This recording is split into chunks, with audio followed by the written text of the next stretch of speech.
I want to start out by saying kind of a repeat from this morning for some of you.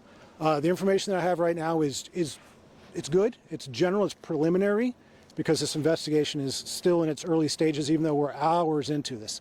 The information I give out or have given out could change at any time. We want to update it as possible, but things can change day to day, hour to hour, potentially. So with that, let me tell you what happened this morning. The King County Sheriff's Office received a few phone calls this morning, 911 calls, about some kind of disturbance with gunfire at a residential house behind us, the 7700 block of Lake Alice Road. On the way out here, so deputies from all over the north part of King County came out here from Sammamish, Snoqualmie Pass, as far as Redmond Ridge, all rushed out here at this call. En route, we learned that there was a neighbor who had medical experience who was providing aid to an injured individual, presumably who had been shot but was surviving. When deputies got here, they discovered sort of a chaotic scene, but what they did when they entered the property is they immediately took one young male, teenage male, into custody. They discovered that there was in fact one injured teenager. That teenager was given medical attention and was quickly transported to Harborview Medical Center.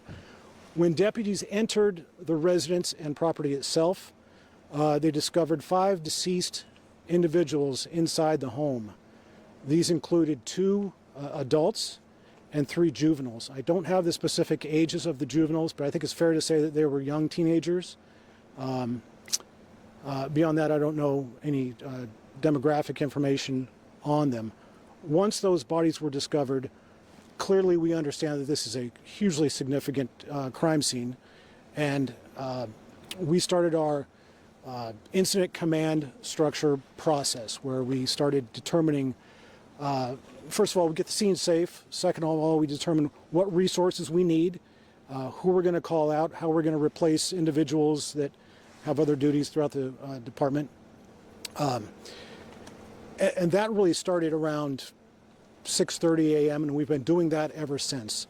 One of the first steps was to call out our King County Sheriff's Office Major Crimes Unit.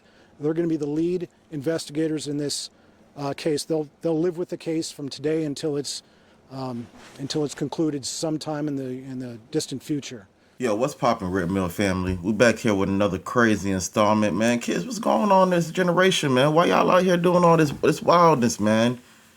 Now we got 5 dead. We about to get more in-depth details. I didn't watch this through yet, guys. You know, I just been reading up on it. It says that the Mills said deputies found 3 school-aged children and 2 adults dead inside the home of another teenager who lived at home, was also taken to Seattle Hospital for their injuries. So, yo, what's up, man? All right, yo, let's lock in. Shout out to everybody that's been joining the Rip Mill family, man. I appreciate the love and support. You guys have been amazing. This has been great, man. I'm going on this YouTube journey. Everybody that's been growing with me. Shout out to all the early subscribers as well, too. People that's growing with the channel, growing and joining the Rip Mill family, man. It's been amazing. We're going to lock in, see what's going on here. The teenage boy has been arrested after the 5 bodies were found dead. I'm guessing allegedly they suspect it's him. So teenagers out here getting busy, as we already know for a while. So let's go ahead and lock back in on this video, see what's going on. And I appreciate y'all locking in with me. Let's go. Along with that task, we called out the State Patrol, the Washington State Patrol Crime Lab Crime Scene Response Team. It was determined that this is a very significant scene with multiple victims, a difficult scene, and we needed the expertise of the State Patrol's Crime Lab to come and really take ownership of the forensic side of this. We do that because it really gives us an opportunity to know who our scientists are going to be as the case moves forward. It also gives our detectives and Major Crimes Unit a little break from having to do the forensic side of it, because we do have other homicide investigations that they're continuing to go out on and that they have in their queues. Let me take a break for a second here. Take a look at a couple notes.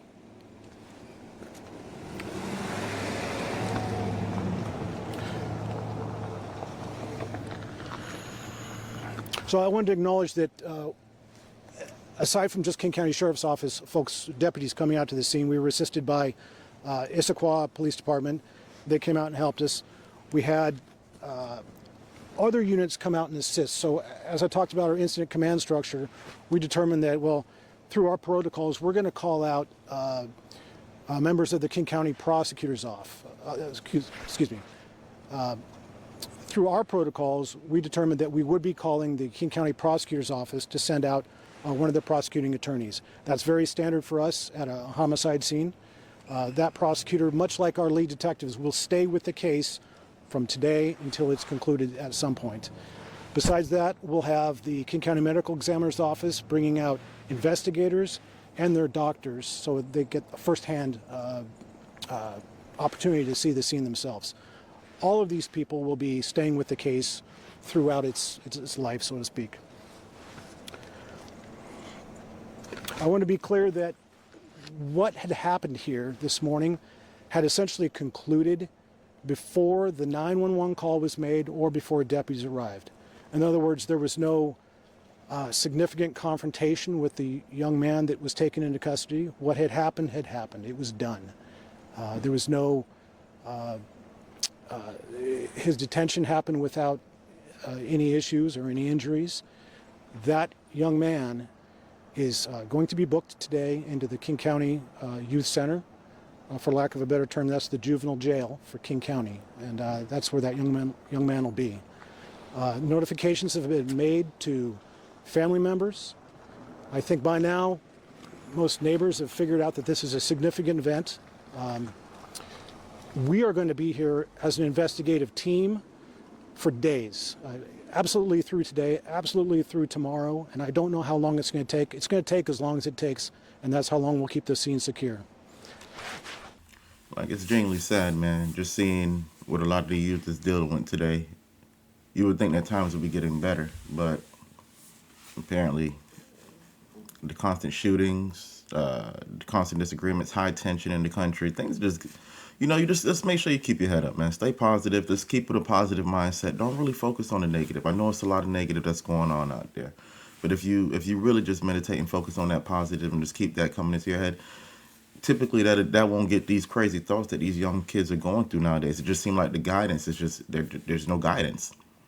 There's no guidance. I mean, let's lock in more. We still haven't really got much details in regards to what may have caused this horrific murder with the 5 bodies and the juvenile, the kid that's in custody. It's sad, man. Let's see what's going on. Kind of it for my presentation, but is there questions, I suppose? Can you tell us the age of that teen that was taken into custody and if you shared anything about what happened? I can only say that the young man appears to be school-aged, more like a high school-aged person. I don't want to be wrong if I give you a certain age, but he's a young teen. He's a teenage to mid-teens, yeah. And then describe again for us the number of people who have died and their age ranges, or as best you can. Sure. So what our deputies discovered in the house was 2 adult individuals and 3 obvious juveniles. I'm not going to say what their roles in life. I can't even say for sure whether this is a parent and children. I just don't know the relationships. They could be any type of relationship. So I'm going to withhold confirming any relationships, but it does appear to be that this is a family incident, clearly a domestic violence incident that involves not only a young man who's now in significant trouble, and it involves firearms, young men and firearms. So I know the call initially came in as a possible suicide. So did this teen, can we assume, called in to report a possible suicide when the calls began?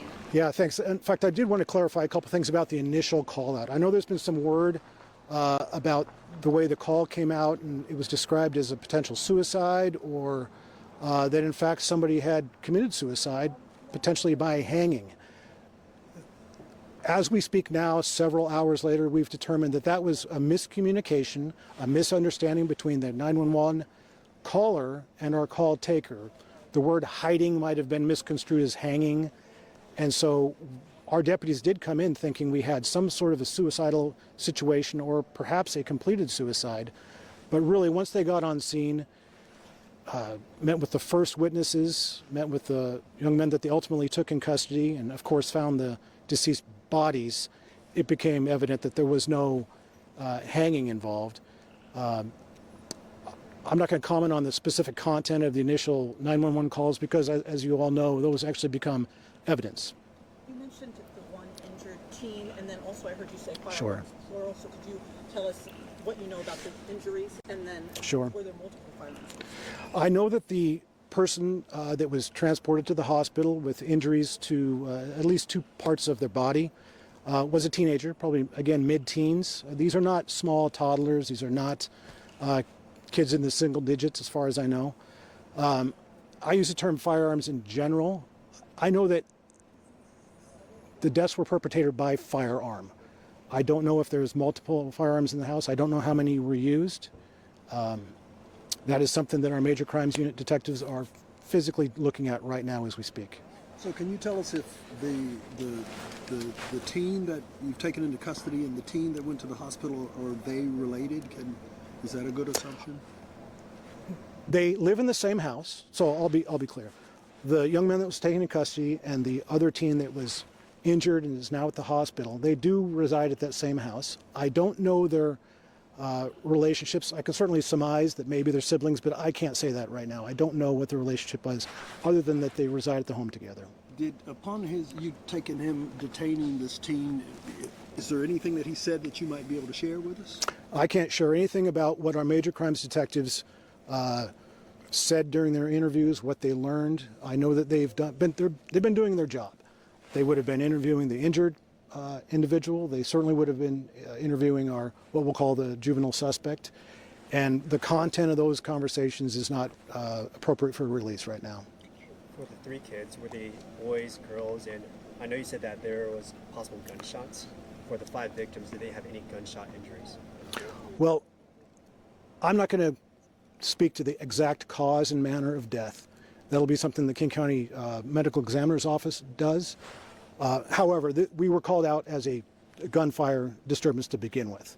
So it's fair to say that that is clearly what we think had happened, but I haven't been inside the crime scene. The investigators are actually just now getting to the crime scene as far as looking at the physical bodies. The King County Medical Examiner's Office isn't here yet, and they probably won't be here for several hours, if not tomorrow. Sometimes we need to leave the evidence where it is, and deceased bodies are quite often evidence. And I know it's tough to say sometimes, but those we might need to do what it takes to keep the evidence in its best condition for the medical examiner to see. And if that's today or tomorrow, they'll be there until we're done examining them. And so are the 3 kids. Oh man, so yeah, that's a wild case, man. And to think that they're gonna have to keep the bodies uncontaminated in pristine condition to allow the coroners to come in and do their jobs to get more information as to what occurred.